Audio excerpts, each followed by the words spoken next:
You guys always ask me the same questions. How do fully stickered watches end up on the grey market? And do ADs sell to dealers like me out the back door? Today, I'm answering the biggest questions that you guys have ever asked me about the grey market. How do fully stickered unworn Rolexes end up on the grey market if ADs are meant to remove the stickers? That is a really big question. Well, I can tell you for the last 4 or 5 years, Rolex authorised dealers in the UK, it is company policy to remove the stickers. And what do I mean by the stickers? I've actually got a watch to show you here.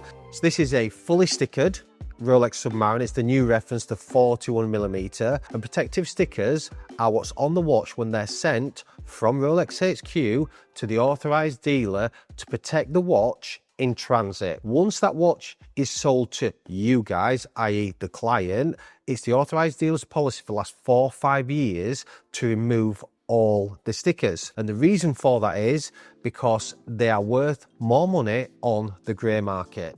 It carries a premium to sell a brand new unworn fully stickered watch. So this watch here, to show you what a fully stickered Submariner looks like, the first one that you'll see on the side is the barcode. This is the barcode unique to this watch. It's a clear protective sticker with the barcode in the middle. It has 2 protective stickers to the side of the case at the crown side. It also has 2 crown guard stickers that go underneath there. On this one, we've also got the bracelet, so you'll see there it's got the red sticker with the clear bit underneath. We've also got the clasp, again, that is fully stickered all the way on the top and to the sides. We've also got one underneath, which is the red sticker, and the clasp stickers. I'll open up there, you guys can see there, it's got the 2 stickers there, and it's also got the red one underneath, which is a slightly thicker sticker. It also has one on the cane's back, and you'll be able to see there it's got a little green segment, and that is obviously official Rolex stickers. So why are these ending up on the grey market? Well, there's only one reason: it's having a unique relationship with your authorised dealer. Some clients who get lots of watches from Rolex will have an understanding with their authorised dealer where they will say, just please leave the stickers on. I won't say anything if you don't say anything. And that's literally how they end up, because it's company policy that 2 people have to oversee in the authorised dealership, one person taking off the stickers before you can take it out of the store. But if you have a unique relationship, then certainly that's how they end up on the grey market. Which leads in nicely to the next question, and it is, do many ADs actually sell direct to the grey market? Well, I can tell you categorically it is a big no. And I know you guys put in the comments all the time, which is why it's important for me to answer this question. Back in the day when I first started, sort of, 2014, 15, it was well known that certain dealers had a relationship with the authorised dealer, and they used to buy all their part exchanges, and they used to get the odd watches direct from Rolex. These policies have changed over the last few years. It is not the norm anymore. Even clients who buy, i.e. you guys, from Rolex, get vetted by Rolex HQ to what you've had, what you're allowed, what your allocation is, how many you can choose this year, what type of watches you can choose this year, and also where these watches are going once they're sold to you guys. So it's impossible for a dealer like myself to get watches direct from Rolex ADs. It's literally impossible. It doesn't happen. I'm sorry guys for you guys that think, why do you get all these new watches? We have other ways of sourcing our watches. It's not through a Rolex AD, it's through our contacts in the watch community. Next question, what kind of margins do watch dealers really make, and has it changed in recent years? Well, that's quite a big question. I'll certainly do my best to answer it. It's well known that watch dealers will try and work on around 10% margin. For example, I'm going to choose a Submariner. This watch from Rolex is £9,100 retail. We pay over list for the Rolex Submariner. We all know how hard they are to get in 2025. You guys are all told 2 to 3 year wait list to get this watch, and you have to buy an entry-level watch before. We advertise this watch on our website for £11,950, which is £2,900 markup from retail. But we've paid overlist for this watch. To let you guys know, our buying price for this watch is £10,000. Now you guys watching this are going, well, you've got a £2,000 markup. You know, you're making £2,000. Absolutely not. As you can see, we run a business. We have staff to pay. We have rent to pay. We have insurance to pay. We have overheads. We have advertising. We have the tax man to pay. So by the time that we've actually sold this watch, paid the card company, the finance company, whoever we need to sell this watch, and all the things I just mentioned, what we walk away with around 10% margin. Some watches will make slightly more, some watches will make slightly less. For example, if we were to sell a platinum Daytona, in fact we've got one coming in today, we might have a 5% margin on that, because 5% on a big watch like that is obviously a lot of money. So we've got to bear in mind the market prices, so on and so forth, be competitive, but there's a price to pay for credibility and trust. Hence, that's why you guys shop with us. It took years to build, and we've earned that right to charge and make our 10% margin. So broadly speaking, it's 10%. When market prices decline, how do you avoid large losses on existing inventory? Well, one thing I will say, we are a stock company. We buy all our stock. For you guys that follow the channel, we are a buying company. And that comes with risks. Obviously, you know, we're not consigning, so it means that the profit margin is one that we think is in line with market prices and we can achieve. But as we all know, the market changes. So we've got to edge our bets. And if we've had a watch in for some time, longer than what we think is reasonable, for example, over 3 or 4 weeks, maybe 5 or 6 weeks, there's a reason why that watch is not selling. With our exposure, our name in this industry, our credibility, why is that watch not selling? So the market is obviously changed while we've bought that. So we'll have to reduce the price of the watch. I have had it in the times where I've actually bought the right watch for the right price and the market's drastically changed. We're talking COVID times, you know, the corrections, you know, and the way that I actually managed that was some dealers actually kept all the watches and they just wrote them off, you know, a year, 2 years, 3 years later. So if I'd make a good profit that month, I would take a loss on one of the watches that I bought wrong.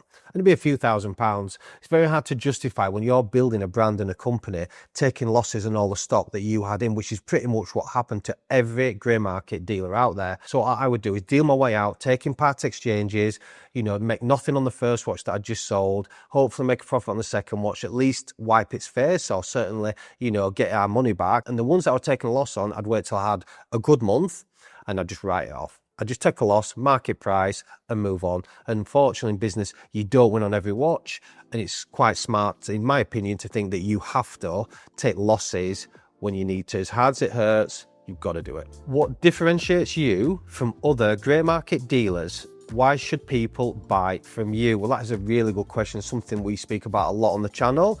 I think it's always important to know the company that you're dealing with. I'm the same. When I'm shopping, you know, I want to know who I'm dealing with. So you can go on.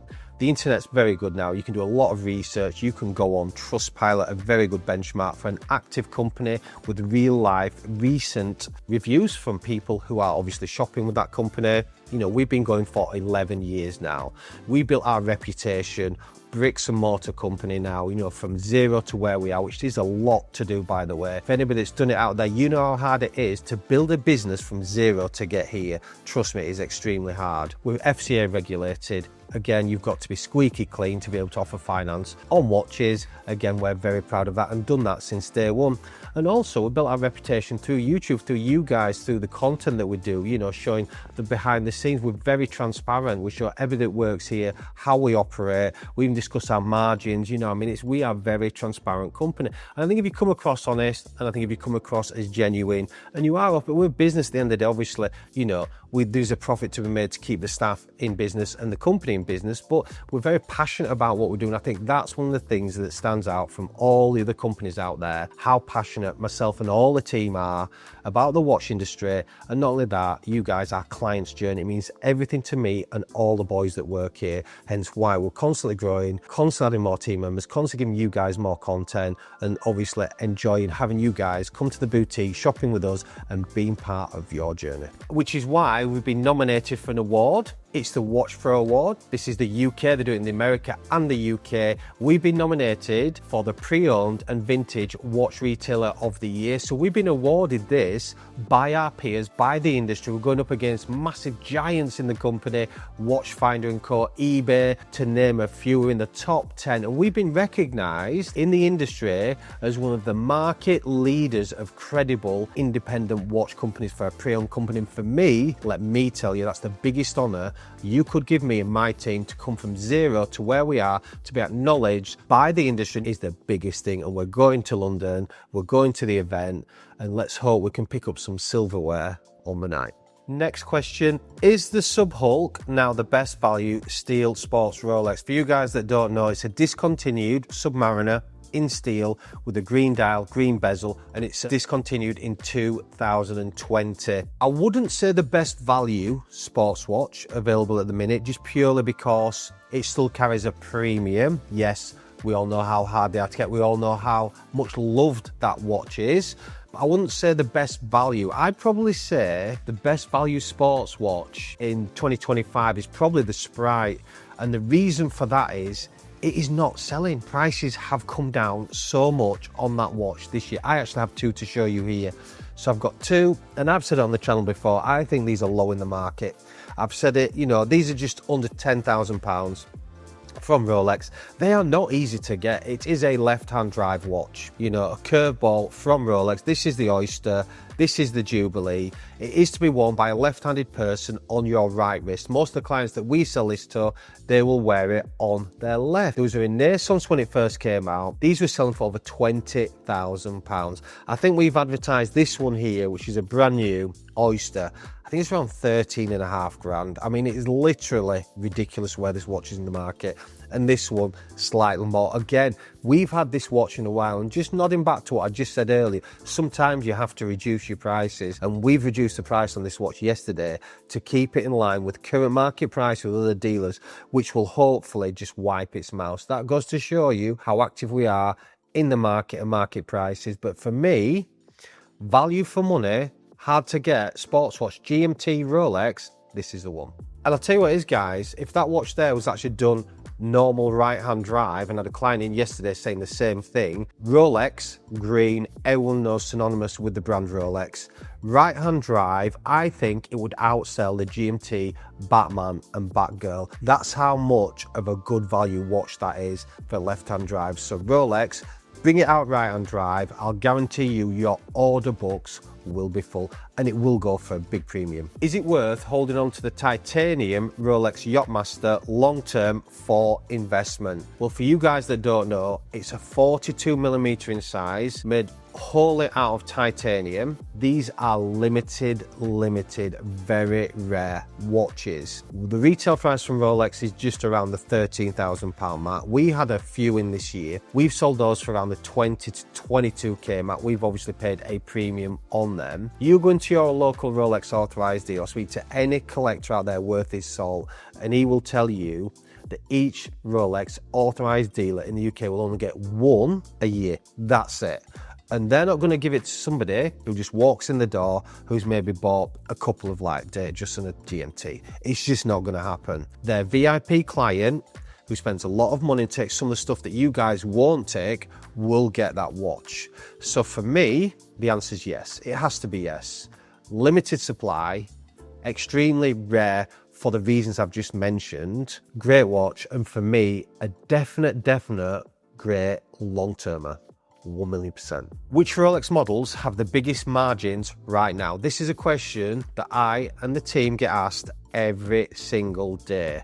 And what we'll say to you is, it all depends on your relationship with your AD. The question to me says, you know, if I'm going to Rolex tomorrow, what can I ask them for? What's got the biggest margin to flip it on? And we get asked this literally every day. So it's down to what have you had before? What are you due? You know, what can you possibly push for? As far as the biggest margins, them days are really gone. And for the guys out there that used to be the biggest flippers over the last few years, they'll know that, and they'll tell you the same themselves. Them days of flipping watches for the big numbers are gone. There's still money to be made, and there's certain watches that will give you a very healthy profit. For example, if you were to get the Pikachu like mine, the new reference, the retail price for Rolex is £31,750. We sell that watch online for around 41,000. So what do you guys think that we pay for that watch? We would give you, if you rang up tomorrow with that watch, I would give you £5,000 clear profit in your bank the same day. That's, I mean, you know, it doesn't get better than that in my opinion. Obviously, there are some other off-catalogue pieces. We're talking Le Mans, we're talking, you know, platinum Daytonas, you know, some really hard to get watches. But for hard to get watches that is a good profit, that's what I would actually say to say, and I do say to my clients. If you're looking for a steel watch, we've already said the Submariner, £900, you know, on that one. So that's, you know, a nice markup. That's 10% for you guys. But if you're like the GMT range, I'd say the GMT range is a very healthy category, and also the steel sky dwellers. So the Batgirl, for example, I've got a couple to show you here. So I've got a Batgirl, you know, there's £2,000 or £3,000 in that if you're looking to buy it and sell for a profit. If you're looking to get something like the Green Sky, again, you know, I'd say similar sort of money, £2,000 to £3,000 on that one. So that's what I hope the question is. That's what I imagine it is, because we do get asked it every day. But, you know, I do go back to the fact of, you know, watches have been meant to be bought, worn and enjoyed. Obviously, we'll continue to buy them. You guys are going to continue to flip them. But for me, you know, let's get back to a little bit to how it used to be. Buy your watch, wear your watch, enjoy your watch. Hope you enjoyed this video. YouTube thinks you should watch this video next.